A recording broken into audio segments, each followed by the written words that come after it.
Okay, so ngayon ay magpapaapaw naman tayo. Ito lang ang gagamitin ko. Napaka-simpleng paraan. Napaka-simpleng design. So ito yung pinaka-agimat ko para sa anti-splash proof. So ite-testing natin yan dyan sa ating kalan na yan. So magpapaapaw tayo, titignan natin kung gaano ito ka-effective. So paapawin natin ang gusto para malaman talaga ang total performance na sinasabi ko. Okay, so tignan nyo kung paano ko to gagawin. So ilalagay ko lang ito sa ibabaw.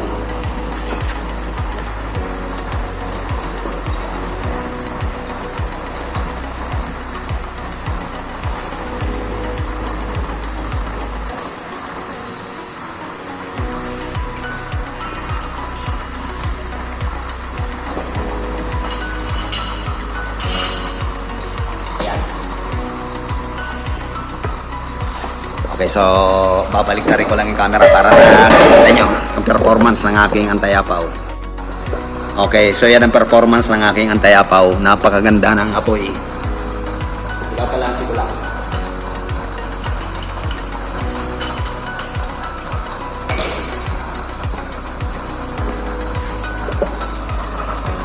Para siyang LPG na kuwan. Ang setting niya napakahina pa lang. Lalakasan natin.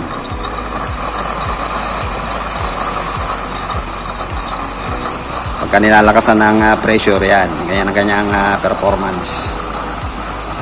Blue flame na blue flame din yan. Okay. Sasalangan natin yan ng kaserola.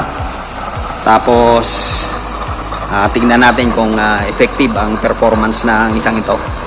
So, ganyan lang ang design na ginawa ko. Tingnan natin kung effective nga ang yung nasa isip ko. First time ko ito yung papaapawan.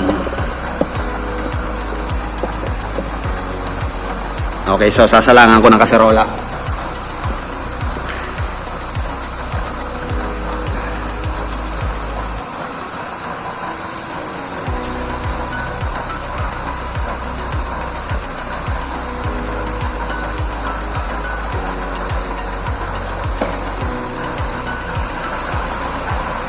Okay, medyo dinagdagan ko ng pressure.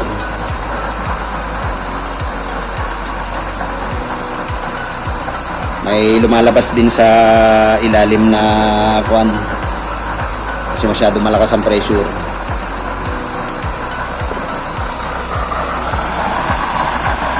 Pero yung ilog, yan siya.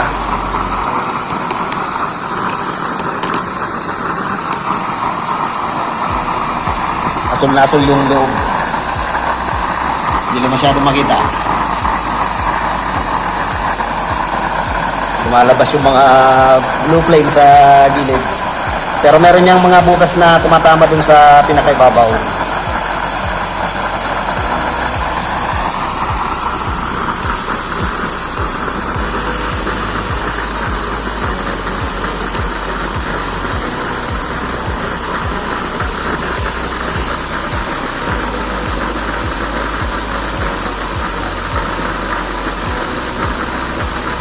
Hindi pa nakapulang niya ng pressure.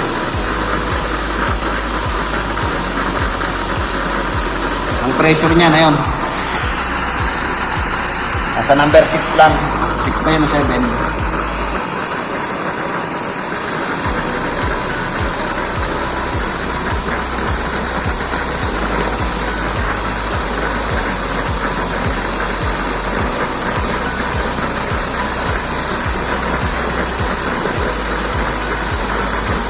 Yan, blue flame ang ilalim.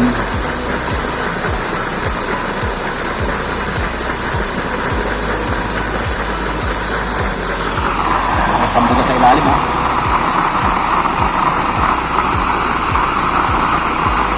Okay, lalayo ko lang yung camera.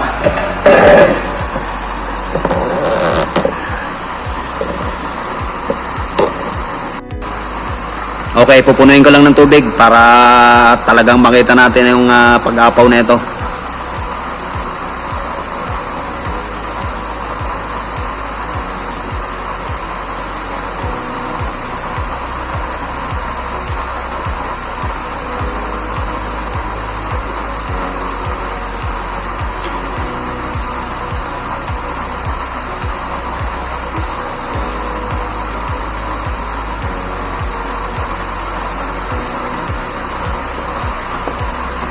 Okay, so pinuno ko na ng tubig yan. Tingnan natin kung anong mangyayari kapag nag-apawan na yan, para makita ko ang maximum performance ng isang ito.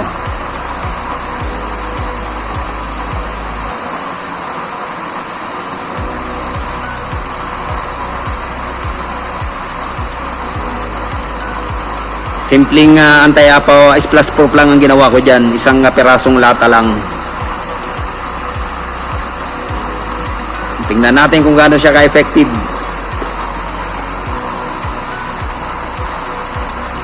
Yan, malapit na kumulo yan.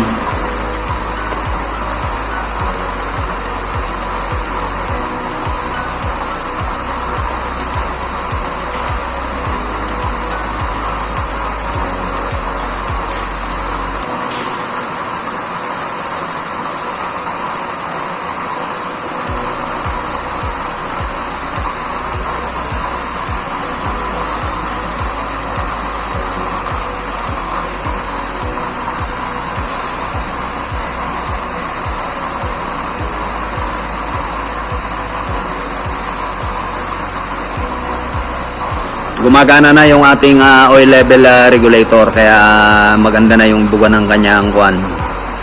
Yung ating apoy, maintain na niya. Nakita nyo naman, ayan na siya.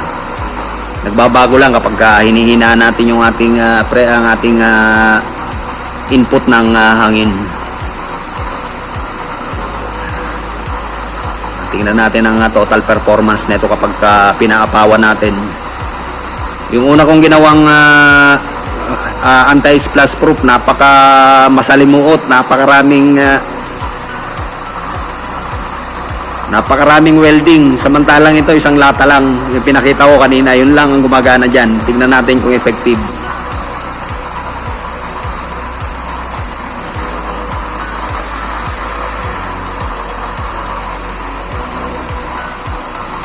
Yan lang yung parang mushroom na kuan na latang ginamit ko.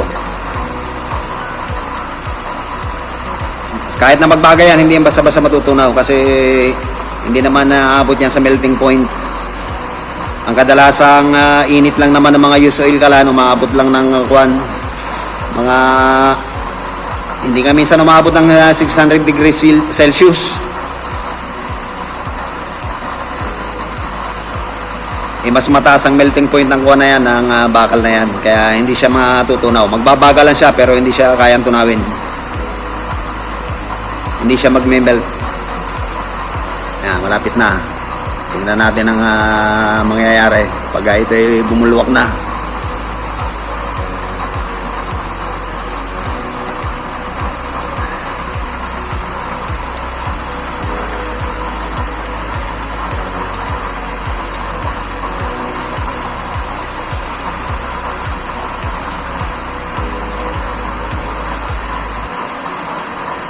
Malaki kasing kaserola ang sinalang ko, kaya medyo matagal magpakulo.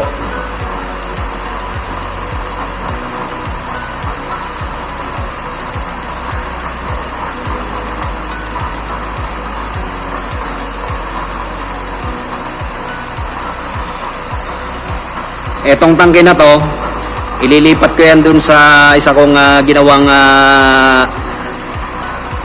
kalan. Mas ano yun, heavy duty yun, mas malaki. Gaya ng sabi ko sa inyo, yung tangke na yan ay pwedeng i-detach, pwedeng ilipat sa ibang mga kalan. Yan lang ang pinakamagandang advantage ng tangke ko na yan. Madaling ilipat, madaling tanggalin. Pin lang ang nakalagay dyan, tapos isusok-sok lang sa tubo. So ayan, stable na yung apoy niya. Malapit ang kumulo, sisimula nang umusok yung mga ibabaw.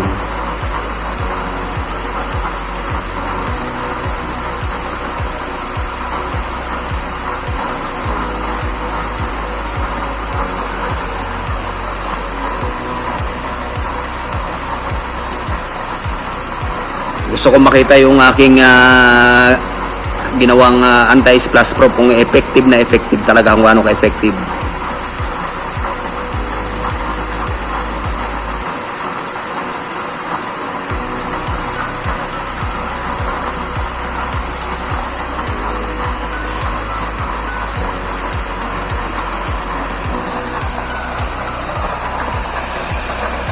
Malapit ng kumulo yan.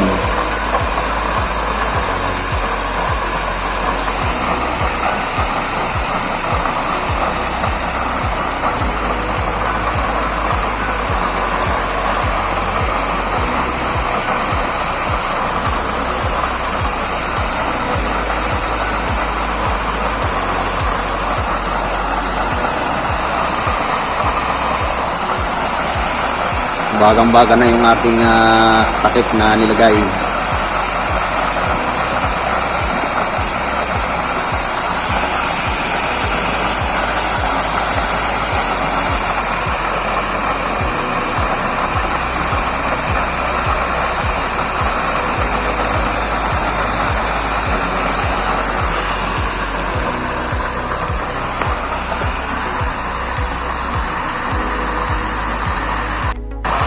Okay, lalakasan ang pressure para mas maganda.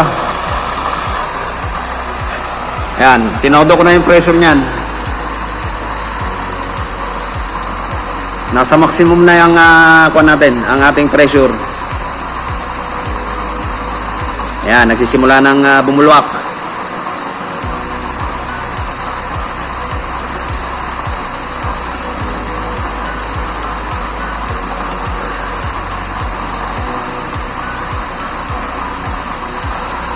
Ayan, may mga pumapatak na.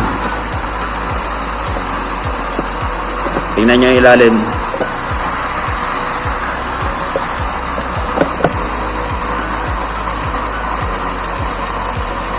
Ayan, magkapatakan na, oh. Basa na yung ilalim. Ayan, oh.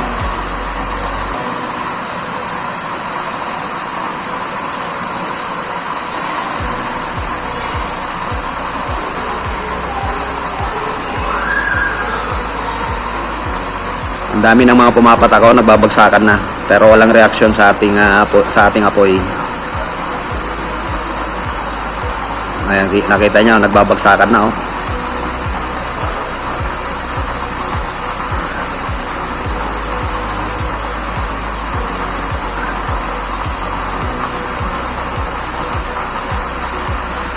Malawa na ilalim.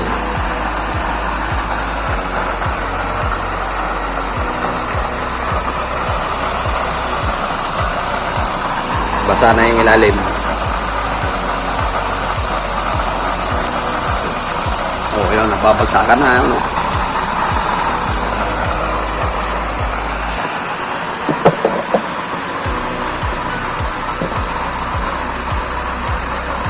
Nadagdagan pa natin ng tubig para mas lalong bumulwak.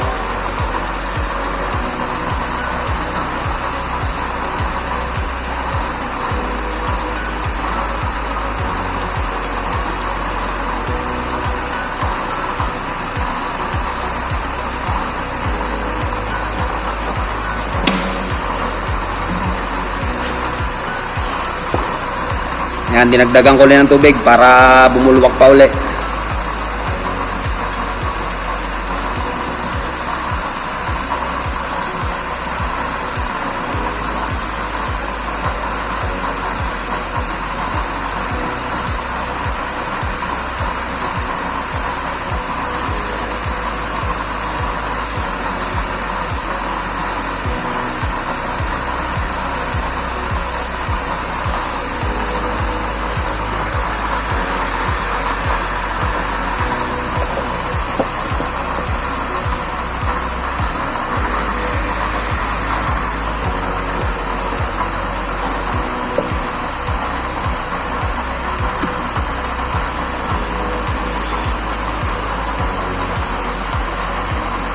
Walang kare-reaksyon kanina nung bumubulwak nung unang round.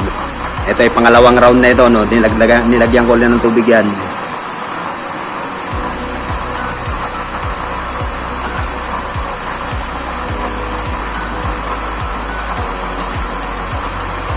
Ayan na, may mga tumutulo-tulo na.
Yan, malapit na uling bumulwak yan. Tignan natin ang performance. Tignan natin kung maglalagablab yung apoy na yan. Kung magbabago ng performance.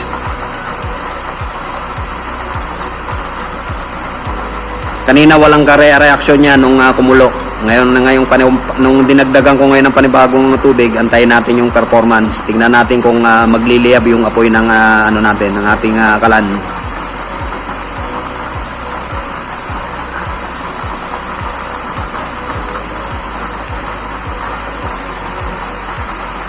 Ayan na, nagtutuluan na.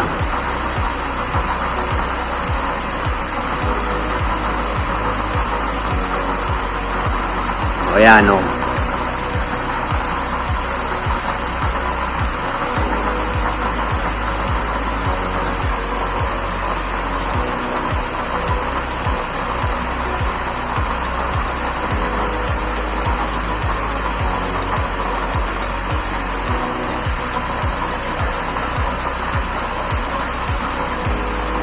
May mga natatapon ng tubig yan, oh. Dahil tutuluan na, oh.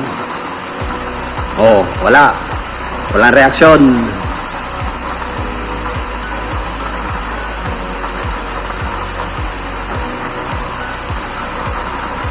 May mga tumutulo na, ayun, oh.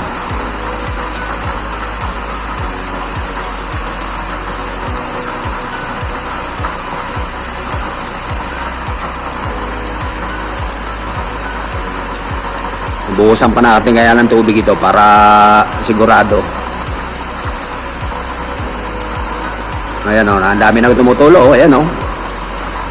O, yan, walang kare-reaksyon, kaya safe na ito, itong itong kalan na ito. Ayan naman, may mga nagbubulwakan, wala man lamang ka bago-bago yung ating apoy. Ayan, o. Ano kaya kung patuluan ko ng tubig, ito, talagang tubig sa ibabaw? Ayun, oh. O, bahan-bahan na ilalim. Panay ang dami ng mga basa sa ilalim.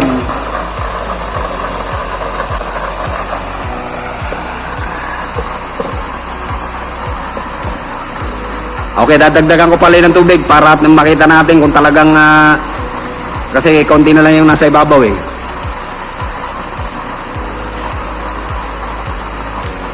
Papawan ko na ng tubig ito. Ayan. Ayan, nag-aapawan na talaga. Walang bulwak-bulwak ang ating apoy. Normal na normal. Ayan. Pampasa na siya. Teka yung natin ito.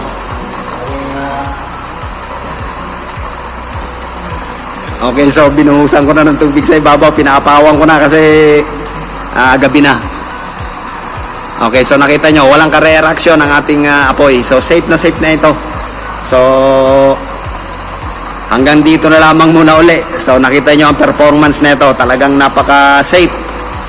Wala man lamang kare-reaksyon yung ating apoy. Ganun pa rin siya. Maski mag-apawan pa ng, maski buhusan pa yung ibabaw na yan, talagang effective na effective. 100% ang kuha na to.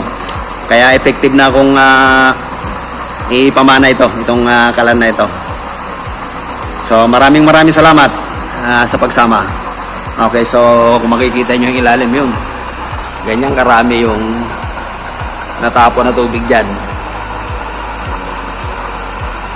So walang kare-reaksyon, maganda pa rin yung buga ng ating apoy. Ayan, oh. Asul na asul talaga siya, oh.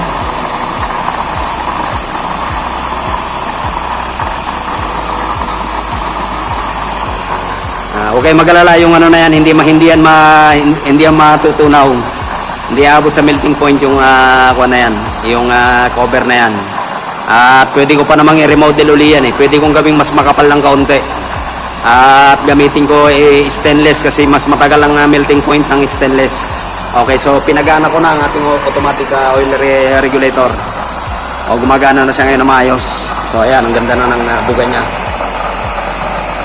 Talagang blue flame siya sa loob. Lalo na sa nasa loob yan, hindi lang masyado makita, eh.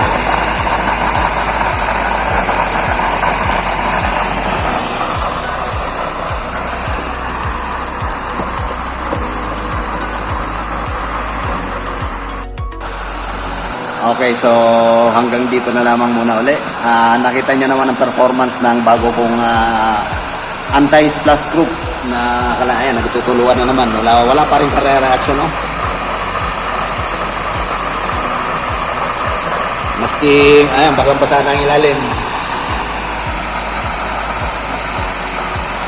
Ayan, nagtutuluan na yun dun sa gilid. Ayan, o. Ayun, o. Wala man lamang kare-reaction ng ating apoy, ang ating kalan.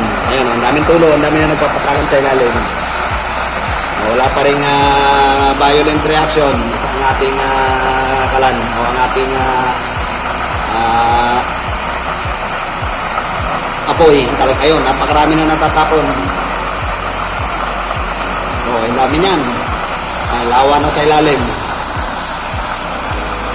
Hindi nagbabago yung ating apoy, hindi namamatay, walang reaksyon, talagang yung pa rin yung kanyang apoy na binubuga. So etong splash proof na naisip ko, napaka-effective, napakadaling gawin, hindi tulad ng unang kong ginawa, talagang masyadong masalimuot, ang daming welding, ang daming paikot-ikot. So hindi tulad dito, isang piyesa lang, nilagay ko lang sa ibabaw, yung pinakita ko kanina. Okay, so yun na, ang kanyang total performance. Hindi na nakakatakot na ipagamit sa iba. So safe na ito. So maraming salamat sa pagsama. So ayan, lawang-lawa na yung ilalim. So hindi man lamang lumiyap, hindi man lamang nagbago ng reaction yung ating apoy. So yun pa rin ang kanyang performance. Normal pa rin ang kanyang operation. So sana may napulot kayong idea sa mga ganitong klaseng mga splash proof. So yung ginawa ko, napakasimple lang. Isang kapirasong lang yun. Isang kapirasong lata lang. Ayan, natutuluan pa rin. Nakikita nyo, hindi nagbabago yung ating apoy. Okay, so next time, gagawin ko itong mas makapal. Kung may stainless. Kasi itong ginamit ko ngayon, ano lang ito, hindi siya stainless. Mas matagal kasi yung melting point ng stainless. Kasi yung mga ganitong mga high carbon steel, medyo mas mababa ng kaunti ang melting point. Huwag kayo mag-alala, ayan, tuturuan pa. Hindi siya abot sa melting point kasi ang binibigay lang ng mga ganitong use oil kalan, hindi yata maabot ng 600 degree Celsius. Ang bakal pagka tinutunaw, may 1,000 yun. So, huwag kayo mag-alala, hindi yan malulusaw. Magbabaga lang yan. Okay, so maraming salamat sa pagsama. Sama namin napulot kayong idea kung paano maglagay ng mga anti-splash proof. Ay, nagtutuluan pa rin. Lawa na talaga yung ilalim mo. Okay, so hanggang dito na lang pang mula ulit. So maraming salamat sa pagsama. At sana yung aking tangke, tingnan nyo na lang na maigi. Napakasimple lang yan. Pwede nyo gayahin yan. Tingnan nyo lang yung design yan. So gumagana na yan. So kanina pa yan. So hindi na tayo nagpapatak-patak. Hindi na hindi na nagtatansya-tansya, ay nagtutuluan pa rin. So pagka may may automatic na oil regulator, so solve na yung problema, at least na tayo.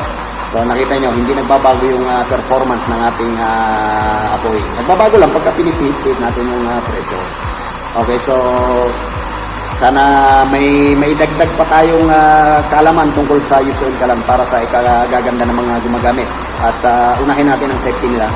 Kaya ang inaano ko ngayon, sinasolve ko yung mga konting problema sa use oil kalan. Hindi lang konti. Talagang problema ito. So ito, malaking tulong ito yung ginawa kong anti-splash proof. So nakita nyo, lawang-lawa na talaga yung ilalim. So walang violent reaction. So mapapa-improve pa ito. So pagtulungan natin na mapagaan yung ganitong mga gamit na ganito, yung makaiwas tayo sa disgrasya. Tulungan natin yung iba na mapagaan yung paggamit ng ganitong mga use oil kalan. So maraming salamat. Sana may napulot kayong idea. Until then, gabi na.